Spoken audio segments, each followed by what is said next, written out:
This summer past, we journeyed to Prague, Czechoslovakia, to attend the International Transpersonal Conference, a meeting of philosophers, psychologists, anthropologists, writers, ecologists, and thinkers on global subjects.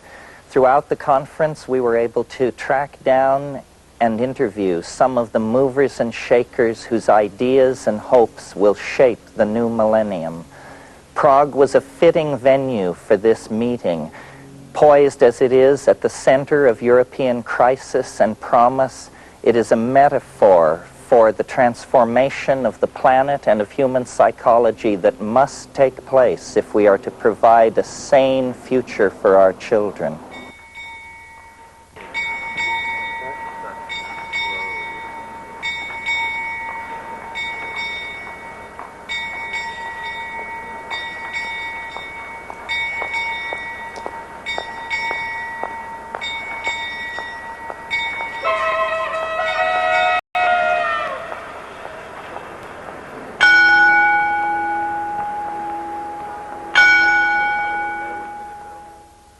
I'm standing in the center of one of Central Europe's most beautiful and mysterious cities. This is Prague, Czechoslovakia, and I'm Terence McKenna.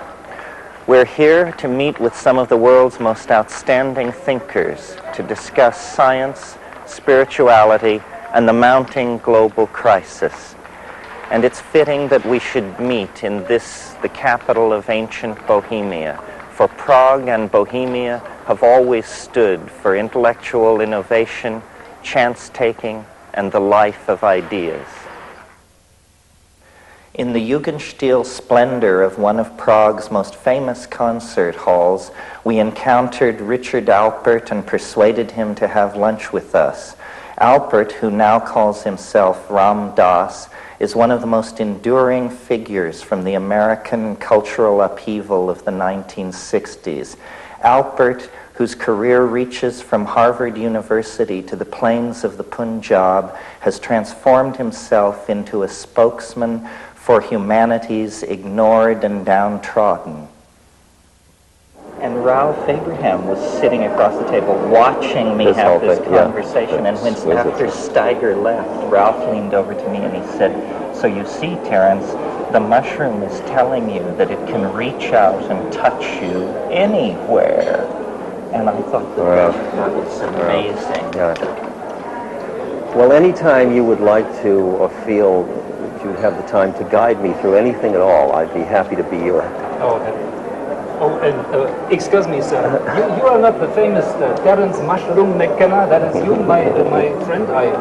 It is. am aware of. That's him. It is. Oh, how wonderful. Yes, pleased to welcome you on our Bohemian highway. I especially bring you very good black coffee and espresso. And if you may tell me, who is the attractive elderly gentleman you brought on your side, on your companionship here? This is Mr. Dass. Oh, the MS Dass, yes. No, the Ram Dass. Oh, the CD-ROM. The CD-ROM, yes. CD-ROM Dass. The LSD LSD Dass, yes, the one, Oh, yes. wonderful. Take this, it will be Oh, making thank you. Thank very you. bohemian. And this... I am so happy to be in your fair country. Oh, my country, very fair, and happy to have the LSD experience. You know, What is your name? What is your name? My name is Waiter. Waiter, how do you do, Waiter? A pleasure. Yeah, see you, Waiter. Okay. See you later.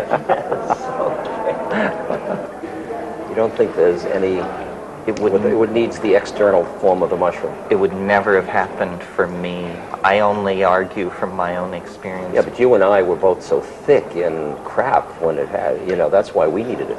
Well, but there are a few others out there. We didn't corner the market on being thick in crap. Yeah, but I'm talking about somebody like a Ramana Maharshi or somebody like that. Oh, well, these people... I mean, there are people... Sure, but the idea is not to come up with something that the best among us can make hay with, but a democratic, something which addresses the species. The thing that seemed to me so important about the psychedelic experience was that it happened to me. I wasn't reading John Chrysostom or Meister Eckhart. Exactly. Of course those guys... Right on. It happened to me. It happened to me, yes. And so I assume that I am a very ordinary person. Therefore, if it happened to me, it could happen to anyone, and that's really That's a questionable. something. That was a set of assumptions there. One, that you're a very ordinary person, and whether the same chemical given to a dozen people would bring about 11 other people like Similar this, and I think it would be not, the outcome would be very different.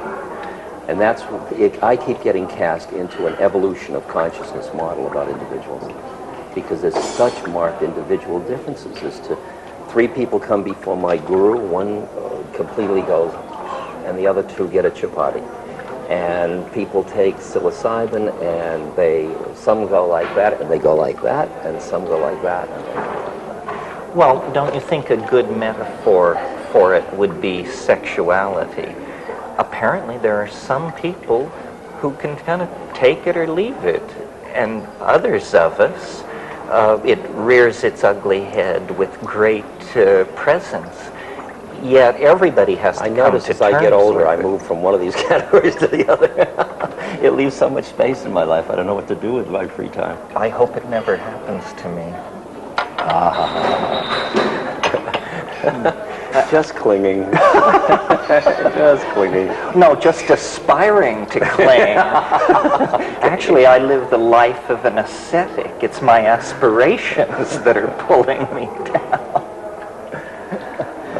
Well, see, the nice thing about this evolutionary argument is that you can sort of make the snake take its tail in its mouth. Exactly. Because It does. the escape is not into some science fiction future. No. It's into an archaic recursion of some sort. We once knew everything we need to know. Yeah. So what we are trying to find out is lost knowledge, not new knowledge.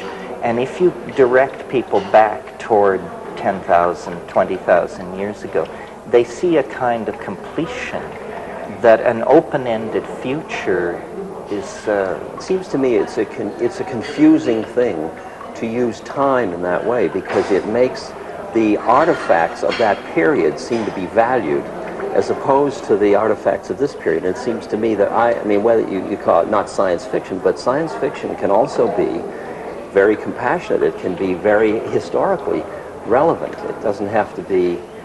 it's just using a different set of artifacts to work with, so... Well, for instance, I see most of what's happened in the 20th century as being unconsciously driven by this fascination with the archaic. Fascination with the archaic. Yes, I mean... Wow, that was, of all the things I predicted you'd say, it wasn't that. Tell me what... Well, for instance, Impressionism deconstructs the hard image of realism and gives you a feeling-toned thing, which was very antithetical to Victorian Edwardian thought. Then Freud and Jung describe different aspects of the unconscious, but to do it, Freud has to talk about repressed, primitive sexual imaginings. Jung talks about folklore, fairy tales, and mythology. Meanwhile, the Dadaists and the Surrealists are saying we have to break up the linear expectations of the bourgeois mind. And then you get at Jackson Pollock and those people who say the image itself has to be thrown out.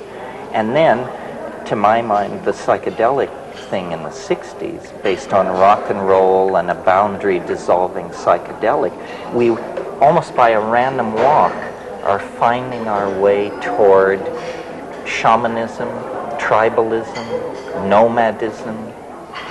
Go beyond the isms to find it. Tell me what we're really finding. We're finding a world made out of mind rather than stuff. Great. Okay, we're finding a world made out of mind.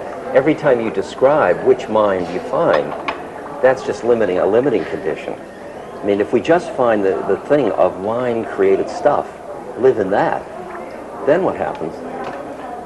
Well, I mean, there is a transcendental dimension beyond language. It's just hard as hell to talk about it. But if you live in it and talk from there, then the forms that it will manifest in become just the forms it manifests in. It's nothing more or less than that. So you mean you download the unspeakable into language and let the chips fall where they may? Well, they don't fall where they may. They fall in a perfectly harmonious pattern. Well, that's them falling where they may. Where they may, where they will. Yeah. Well, so what I'm hearing from you is you have a very strong sense of the pattern, strong enough that your necessarily limited personal viewpoint doesn't tend to get in the way. You can always push the reset to hope button, and then you hope, almost on principle. Trunk has said to me, stand halfway between hope and hopelessness. I thought that was very useful. And is that, No. what is it? It's the ecstasy of total horror and total beauty at the same moment. That's what I feel again and again, Terence. When I'm with somebody dying of AIDS, my God, my heart's breaking. It's horrible. It's a ghastly the social ostracization, this, that, opportunistic illness and everything. And there's another part of me that's giggling. And I can hardly handle the multifrenia of it all, in the sense of the perfection of it all, and the beauty of the moment, and the horrible shit of it, you know? Well, it all is spun together. Is that because you feel confident that the self is somehow indestructible, or because you don't even ask that question? You got to watch the words indestructible, because that has a time dimension. I mean, I think that awareness is But for example, do you think this is the stage upon which all acts are performed, or that we move No, up this is and one of the down stages. many levels? Oh, probably infinite number. Because I just look into two minds and I see two different ones. And those are all on just this one. No, I feel like I have this friend Emmanuel, you know, this spook that has no body. And Emmanuel's two lines to me were, death is absolutely safe, first thing. That's a very profound statement. And the next thing he said, it was like taking off a tight shoe. And then I said to him, Emmanuel, what am I doing here? Who made this error? What am I doing on this plane? He said, you're in school, why don't you try taking the curriculum? And the curriculum is? Life.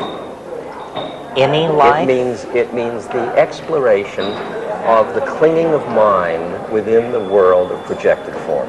So the exploring life. It's the exploring life with it's purposive in the sense of returning back into the Garden of Eden. It's a return. There is a return metaphor underlying all of it. And I'm sure you're asked this all the time, so am I. Maybe we give different answers. Do you think that this can be done without psychedelics fast enough to have an impact on the global situation?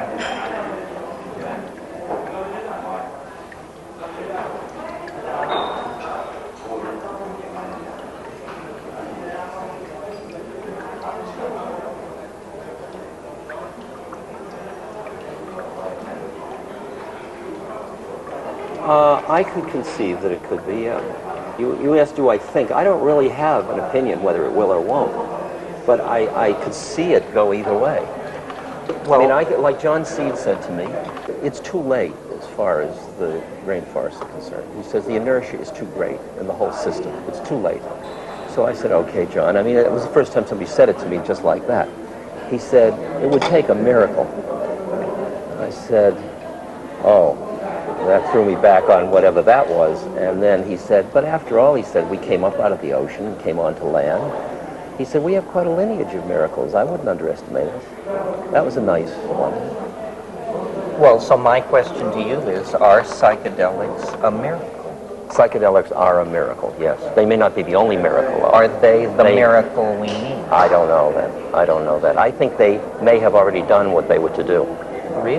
That's interesting. I think I've never heard anybody I think say what is done is so much more powerful than anybody yet recognizes. See, I see all this destruction is just the process of transformation. The question is whether they'll keep it together in the process of transformation. And that's why all I'm interested in doing is becoming a person and helping others become a person who, in the process of the dramatic stuff, will keep some equanimity and there's some love and some presence in that process. But that's, psychedelics may play a role in that. So you're right, that comes back to your question. Well, see, my assumption in trying to think about thousands of psychedelic trips rather than just mine, what they seem to do generically is they seem to dissolve boundaries. Yes. And the ego is in the business of creating, maintaining, and defending boundaries. So I really see the psychedelics as directly intervening in the core process which is running us over the edge, which is our inability to emotionally connect with the consequences of what we're doing. If for a single moment we could feel what we're doing, we would stop. I understand. But we do It's not. interesting because you take images that all of us know of the girl running down the street naked in Cambodia, you know, or something like that. And we say that wasn't strong enough. It won the Life of the Year award, but it wasn't strong enough. It didn't stop everybody and say, holy shit, what are we doing here? You know? So what would be strong enough to do that? And you say, well, psychedelics, but it's in a one-on-one thing. I mean, we're talking major game players at this moment. Put China into your computer. You know, how do you deal with that? I mean, either you're spraying it or it's water or it's some other level of consciousness that does it. There is a certain level of trauma that's possible that can soften the ground. Right? Not 3 Mile Island and not Chernobyl, but I mean, I don't want to create this with my mind, but I can imagine a certain trauma, like in Marin when they ran out of water. It was interesting. Suddenly all the ego barriers and everything, and neighbors were talking who'd never even met each other. People were taking and showers together. A whole process was happening. I'm sure marriages, babies were conceived, everything as a result of that trauma, of that denial. So a massive, significant trauma. I just got to tell you one scary image. There's a saint in India who lived up to about 1930, I think, or so. And one of his devotees said to me, one night he was sort of looking off in the distance, and he said, there'll come a time, he said, when you'll walk 5 miles, and he said, you'll sight the light from a fire of another person, and you'll be so happy to know another person exists. Quite a prediction. Isn't that quite a prediction? You know, it's in there. It's just in there somewhere, you know. Interesting.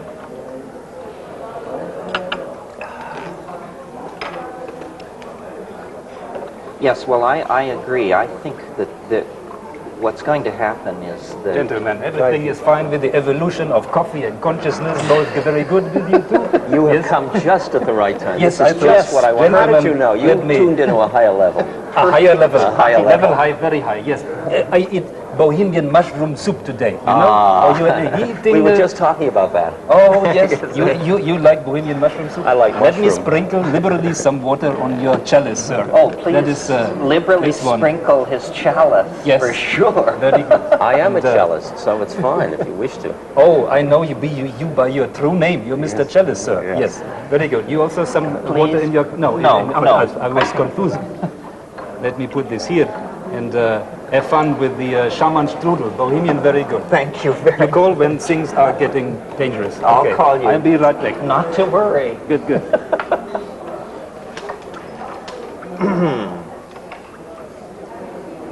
Can I ask you a personal question? You can ask me anything you'd like, Terence. It's not a personal question to you, it's a personal question from me. How do you like having the projection of special identity constantly laid on you? It's a sadhana. It's my practice. That's a good answer. Although you didn't say how you liked it.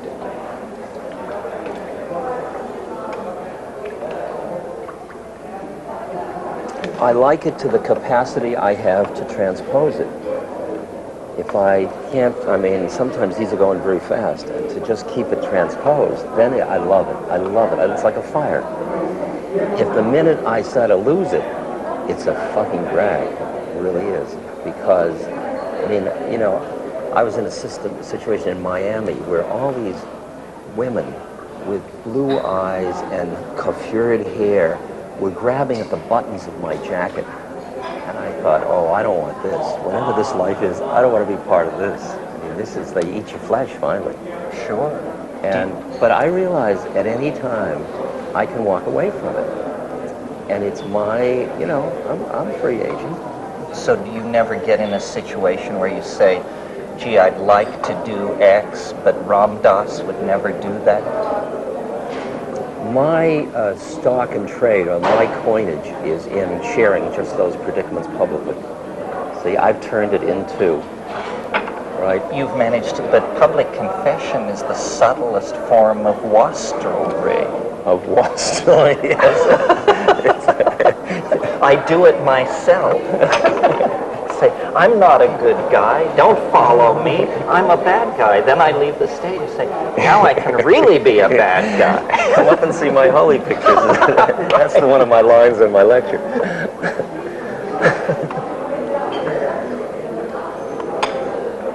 I'll tell you, I only see the stuff that would disturb me is inside myself. It has nothing to do with out there. Out there is just being what it is, and I'm responding with my own stuff. And if my stuff is my enemy, it's going to get too much for me. And if it isn't, you know, depends on how much I can consume it, joyfully participate in it, passionately, all of it. Well, you've sort of achieved a unique synthesis. I mean, you're almost a secular holy man, because I don't care much about what you believe or who you light candles to. Basically, I think I heard you describe yourself once as a kind man. And you've gotten incredible mileage out of that because there are so few. It's far out. Right? Yeah. Yeah. I mean, this is... Well, when you talked about coming back into the boundarylessness, to me, that's the whole quality of compassion. It has that boundarylessness to it. It's that your suffering is my suffering, and your joy is my suffering, and you are me, and here we are. And if you hurt, I'm responding to your hurt, not because I'm a good guy and you're needful, just because this is suffering, and this is the response to suffering, and we're both part of the same thing. And that's the way I like to play it from. That's, to me, it's like riding a wave. It's the joy of just being part of the force of compassion in the universe. Well, when you look, you mentioned in your talk the other night, since some people think the 90s are going to be a second turn of the spiral, I observed the 60s as a spear-carrying 14-year-old. I was down in the masses. What were the mistakes that are avoidable if there's a second chance?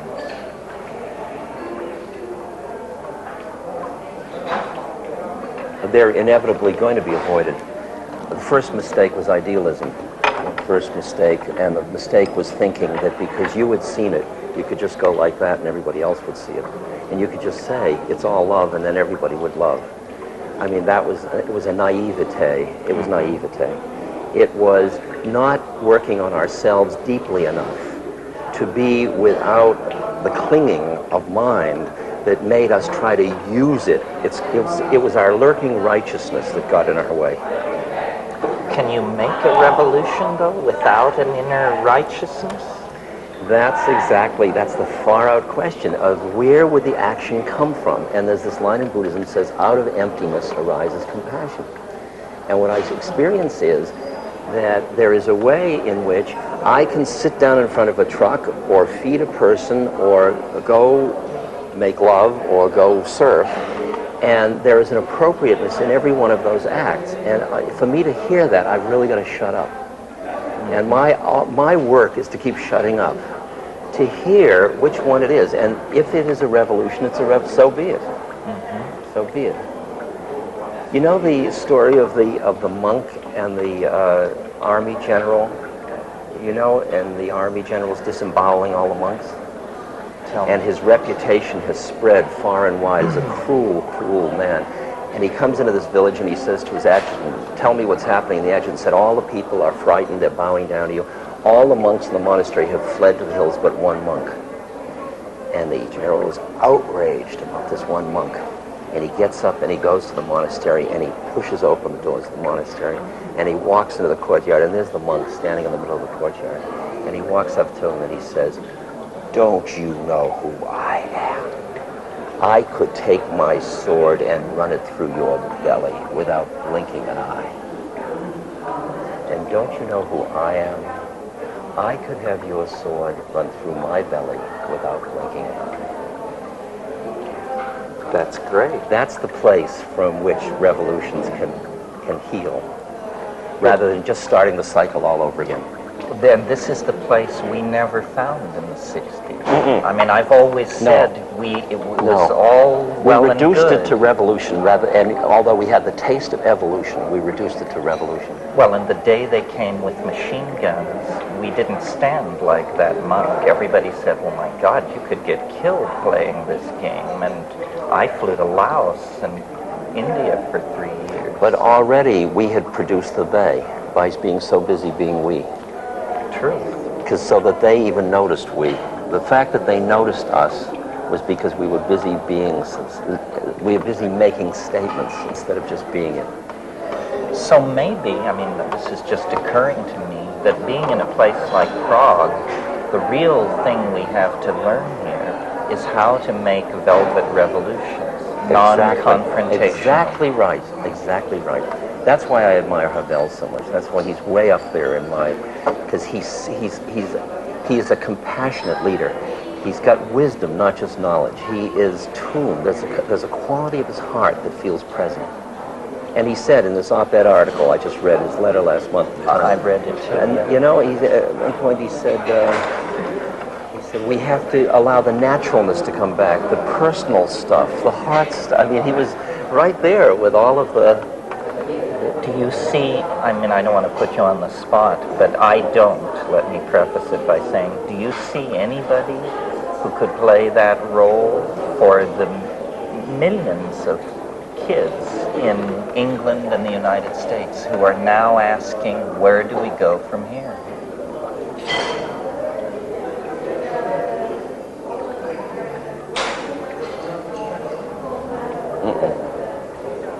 No.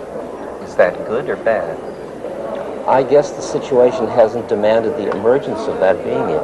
Of those kinds of Because it can't be anybody that comes forward and says, I'm it. Oh no, it has to be someone who the people But the say situation you're can it. demand the formation. I mean, you watch, does the man make the time or the time make the man? You know, and you can feel how what took a certain person 20 years, like to ride a bicycle, somebody later on can ride a bicycle like that because the whole culture rides bicycles. There's some process where the situation emerges where the person has to come forward or they're just forced out. I mean, I go and I look at all the senators that are running for this or that, and I go to breakfast with them and I listen and I tune. And Jerry Brown I hung out with and I said, you know, he's got interesting ideas, but as his heart, my God, he's got work to do. This poor guy, he's suffering so much.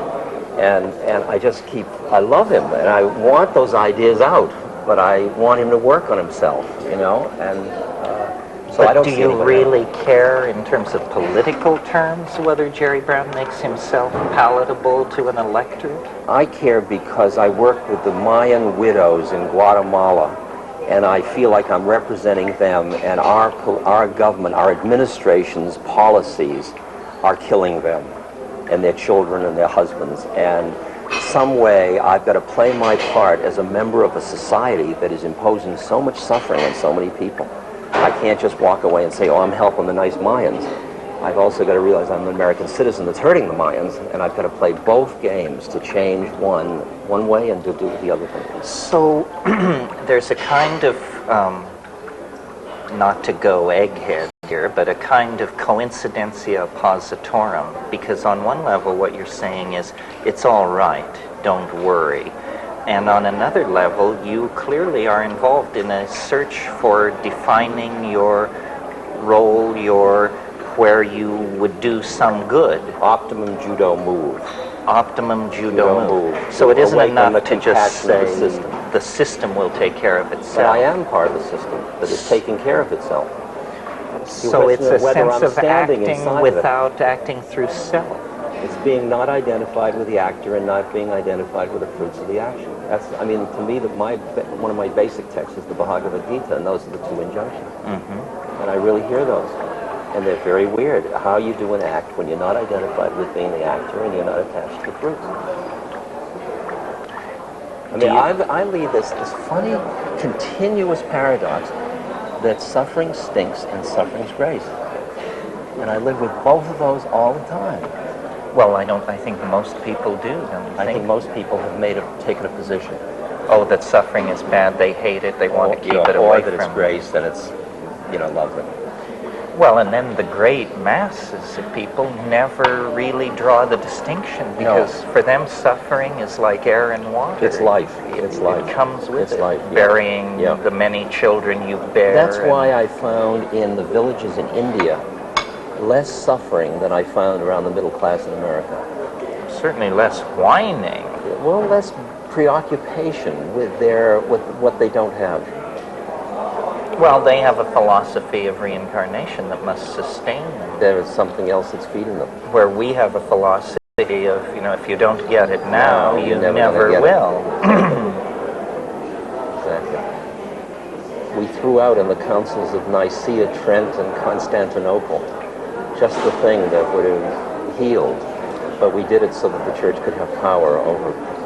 Well, I think it was Friedrich Nietzsche who said there was only one Christian and they crucified him. Yes, exactly. Oh, God, that's so good.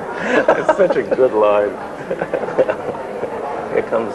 Now, have you been waiting for me? Because I'm the waiter, I need to wait. We've been looking everywhere for you, sir. Oh, I'm sorry. I've been waiting for the here and now, but that was somewhere else. Well, but can I help you here?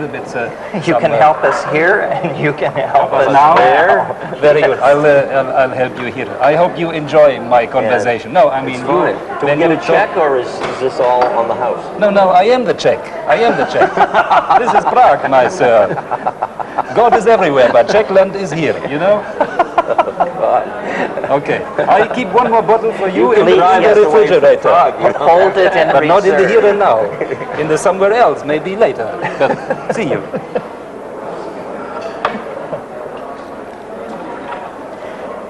Well, I was asking you, what did we do wrong in the 60s? Yeah, okay. One thing that has occurred to me, and I certainly felt it with my friends, was we assumed it would go on forever. We had no notion of window of opportunity. Yes. We just thought we'd blown the doors off the hinges and they would never be put back on. Yeah.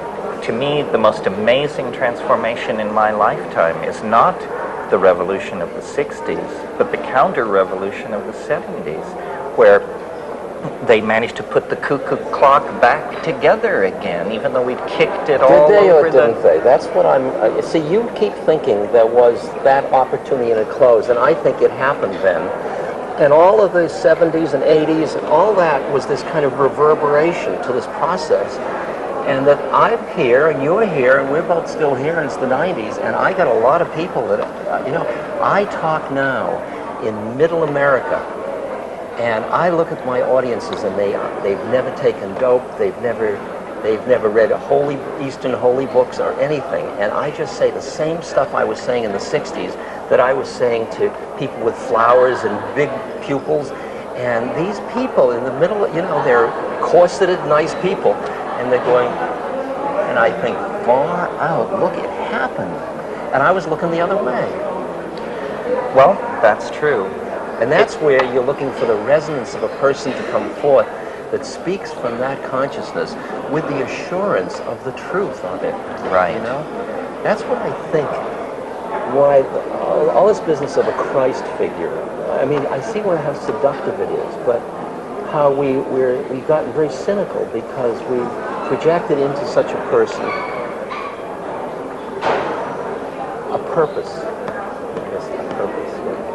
Instead of just that light forming out of the needs of the moment to create that light because I find if I speak from a true enough for a moment when I can do it, from a true enough place in my heart, it reduces the paranoia, the subtle veils of paranoia in another person. I don't do it to them, it just falls away.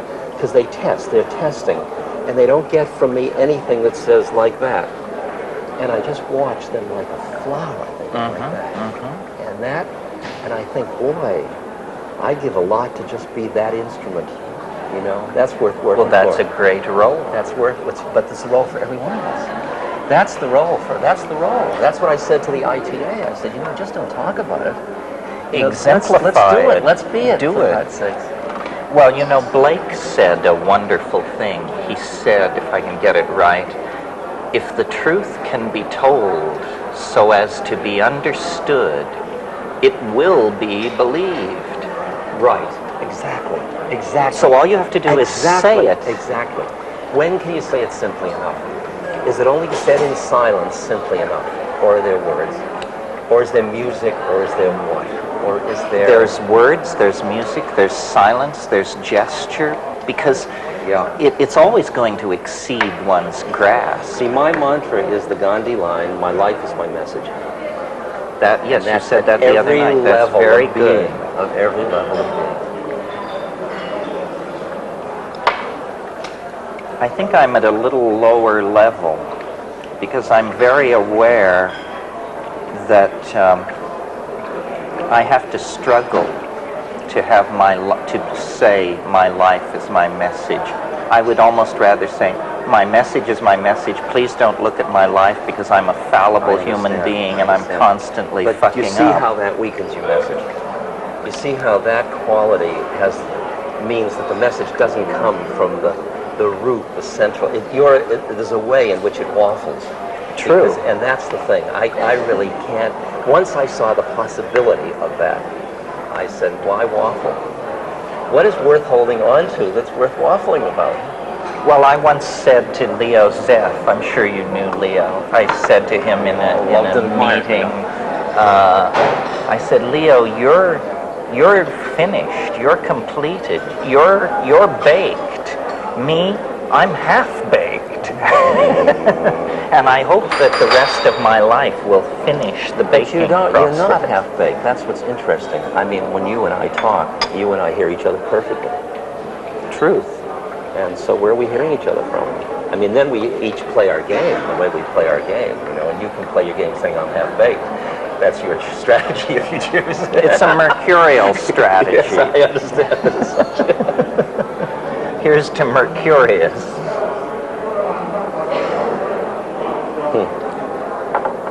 You have somehow been able to survive the gauntlet of American media in a way that your colleagues and comrade in arms didn't seem to. They either had to step away from their leader role or they transmuted it into some lesser thing. So now Allen Ginsberg is poet laureate, Tim Leary is, keeps the club scene in Los Angeles interesting. Yes. But you, in a sense, never backed down, never retooled. You were also not first among equals back in the original thing. But when all is said and done, I was always the second. In a way, it's like birds. If you stay just behind the lead bird, you don't have to do much. You know, you're just kind of riding along on the.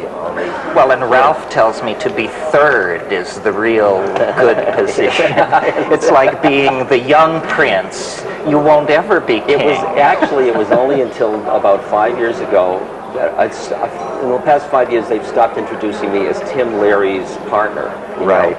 And which, I mean, I think that was great. I see him as one of my, first teachers, great teachers.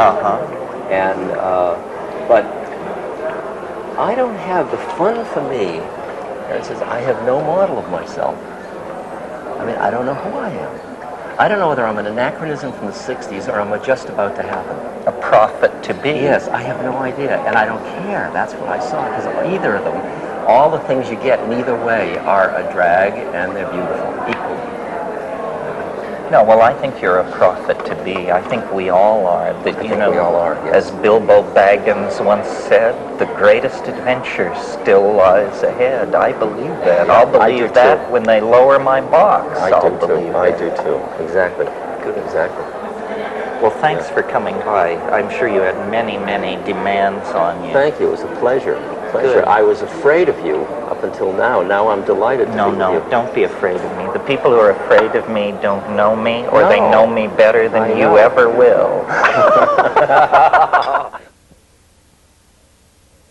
Angela Sarian is an anthropologist and workshop leader from California who brings the unique perspective of her Basque ancestors to the formulation of a new discipline which I would call neo-shamanic anthropology.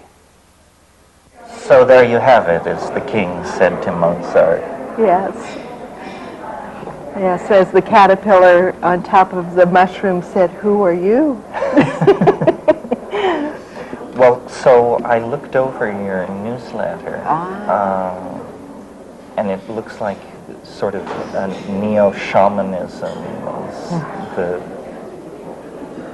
category that you are now defining in your public talks. Is that right? Yeah, I'm doing a lot of that, but mostly universals, what we all have in common, finding those basic roots, which then take us back to indigenous cultures. Archetypes?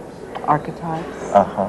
Especially the archetype of the warrior and the healer and the teacher and the visionary. Those are the four that the shamanic or indigenous cultures really focus upon. Well, so you're genuinely in the mainstream of the archaic revival. Never thought about it that way, Terence. Well, actually, I'm sort of subliminally plugging one of my books, which is called The Archaic Revival. But the notion is that what this whole cultural thrust of the 20th century, and especially the last 30 years, will ultimately be understood to be about is a return to Aboriginal models. Yes. And that means especially shamanism, and to my mind, especially psychedelic shamanism. Yes, yes. Oh. But you know, the Renaissance went through a rebirth of classicism, probably without ever really articulating that that's what was happening.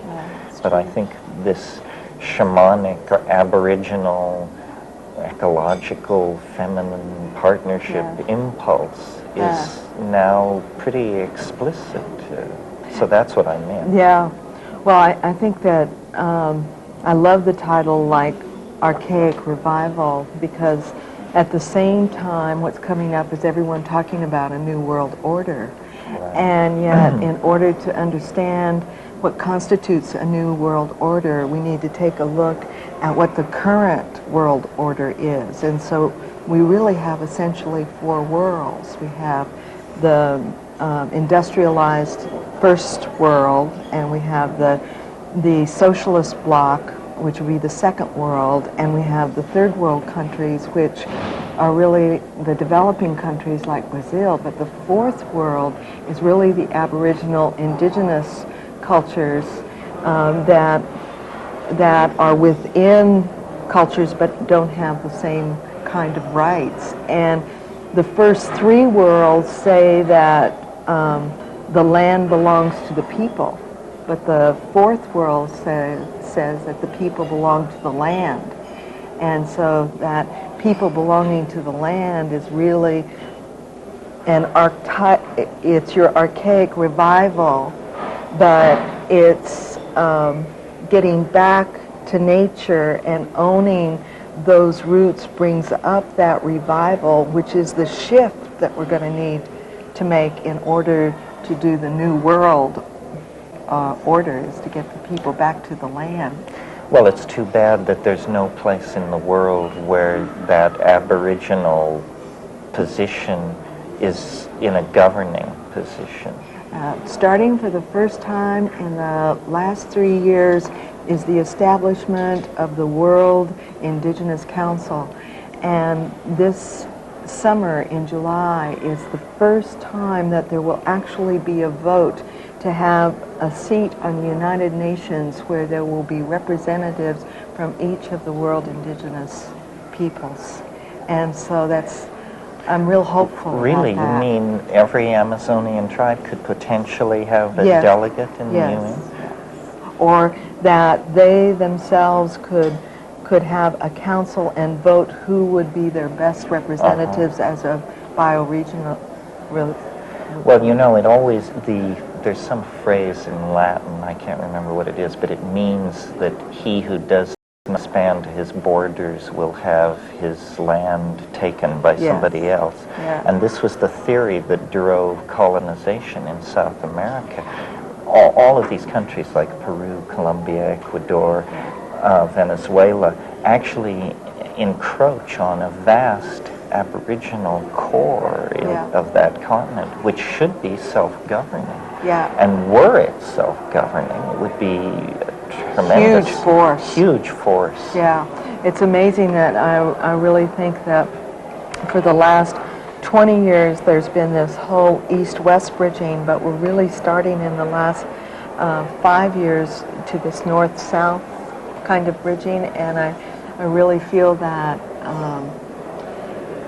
that the Latin American countries, which there are 12, plus the indigenous force countries, that the northern force would be Europe, Russia, Canada, but the whole southern force is like Africa, Asia, and the Latin American countries. And so that whole force and those two forces really coming So together. even though you're a spiritual teacher, you talk global politics like a State Department second string. I do. Well, I was thinking about the grandparents of the planet being the old Asian cultures and all the Pacific Rim, and then the exciting thing that's happening in Europe for the first time in history, that 11 countries are coming together to form a European coalition that it puts the child of the planet, which is like America or the United States, which is so based on a hero myth or a heroine myth and fierce independence, that for the call in the next 50 years is for Americans to learn about community, which indigenous societies and the grandparents of the planet, the old Asian cultures, and now the parents of the planet, really modeling teamwork and collaboration and community, is that America is going to need to really learn about collaboration and community and cooperation. And in order to do that, then there's going to need to be going back to what would be the archaic revival, or that beginning to shift so that there can be a new world order where that fourth world is addressed. Well, don't you think sort of what's happening is that people have a very strong local sense of place, loyalty, That's true. and then they are forming a planetary loyalty, but in a way all the levels in between are dissolving, so Yes. people don't think of themselves as Americans, they think of themselves as Northern Californians and Earthlings, sort of like that. Yeah. But in a way, federal Europe, which is no longer a sure thing, you know, because Yes, I know. these recent developments, it goes against that. I sort of think maybe McLuhan was right, and that there is going to be a kind of electronic feudalization where many more small states will emerge, and the raison d'etre for the nation state appears to be slowly disappearing.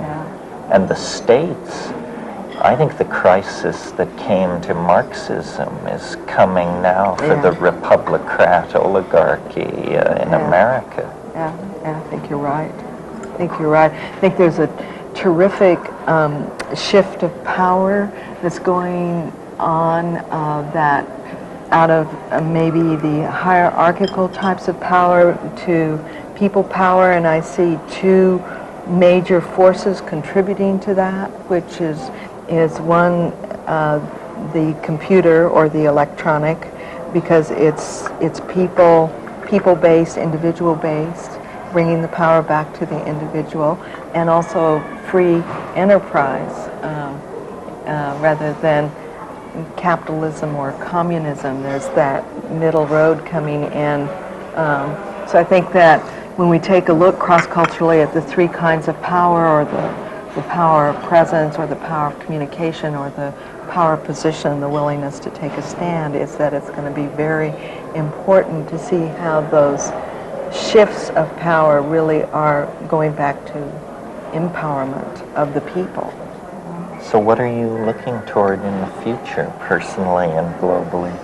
I've been doing a lot with taking a look at what's found that's similar in all art globally, because I feel that what humanity consistently creates in art is really reinforcing deep spiritual processes. And so what I've found is that there are 5 shapes that are found consistently in all art globally. And one is the circle, and the other is the cross, like the plus sign, the equidistant cross, and the triangle, and the square, and the spiral. And and you can see them all here in Prague. Everywhere you look, I mean, and all the decor are those shapes repeated over and over and over again. So I began to look cross-culturally to see if cultures attributed the same meaning to those shapes, and found that 92% of all the cultures attribute the same meaning to the circle, which is the process of individuation, or to the cross, relatedness, and interconnection and interface, and the square, stability and foundation setting, and the... So does this imply a genetic syntax of form or something like that? I think that it's part of the archaic revival, in that there would be a deeply cellular imprinting of some kind. Well, that's what I mean by genetic. Yeah, I really do. Or the triangle being the visionary or searching, seeking, questing process, or the planning, dreaming process, and the spiral being the need for variety, or the need for change, or growth and evolution. So it's been really wonderful. It's part of a new book that's coming out called Signs of Life, and showing how those images come up in all of the continents and are also found in literature, poetry, and put all that together in one place. So do you spend much time thinking about the future? I do. What's your take on? I think that it's exciting for me to think that we're being called in the next 50 years to our own creative fire, that we all have salvation myths and we all have doomsday myths, but there's a whole body of myths in mythology that have been totally overlooked that I think we're being called to, which are creation myths.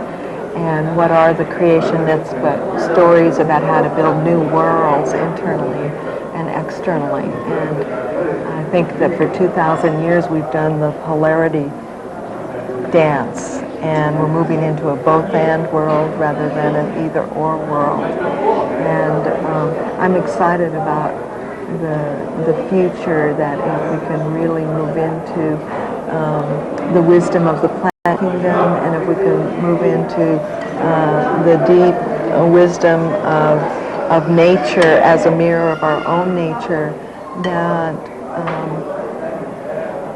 and remember our creative fire, I think it will be a wonderful time in history. I'm so glad I was born at the time I was born to be a part of this evolutionary renaissance. How do you see it happening? I mean, do you see a breakthrough with technology or an abandonment of technology? Do you see pharmacological engineering? Do you see new religions? Do you see... In other words, it's easy to hope, but very hard to get the details in focus. Yeah, I think that what I see is that there'll be both the bridging of the natural and the technological. So a more cellular technology, a Yes. more organic Yeah, infrastructure. for sure. And I think that computers are here to teach us about those organic structures. I think that quite we're so. learning different kinds of systems to really see what are the inherent systems within nature and within our own nature. So to the degree that we can mirror nature, we can re-spiritualize, re-humanize technology and interpersonal relations. Yeah, which will Yeah, be well, wonderful. I come right down the line on that. Yeah, I mean, that sounds, yeah. and to me, psychedelics are just simply the best catalyst, but anything which works should be pushed to the that, limit. yeah, absolutely, absolutely. And I don't know, I was just thinking that somehow we've got to think about possibilities. I was thinking about in the Rosicrucian era, which is very close here to Prague, is that they would often say you can count the seeds in an apple, but you can't count the apples in a seed. And I think we're moving in that era where we really, That's good. think of the possibilities and the seeds that we have been planting, or the fact that computers are teaching us about instant feedback or instant response and acknowledgement, and that the power of acknowledgement and feedback to allow organisms to grow. And that's why children are, in many ways, know that instinctively, that they're mesmerized by, that they can get a yes or no or go back or fatal error or whatever it might be. Well, it's a kind of explicit hardwiring of our own unconscious. Yeah. No more do we create cultural artifacts that are simply our furniture, but now our thoughts, Yes. our values are Yeah. embodied in this stuff. Yeah, it's very exciting. It's very exciting. Yeah, it's it really very is. exciting. I envision a future world where people are nomadic, aboriginal, Yes. physically perfect, living basically naked. But if you were inside one of these people's minds, you would see that when they close their eyes, there are menus hanging in space. That the culture has been shrunk down to something rather like a contact lens, which is in the forefront of their eyelid, and they look into culture by closing their eyes. And when they open their eyes, nature in her radiance is all around. Yeah, absolutely. Well, it's great talking to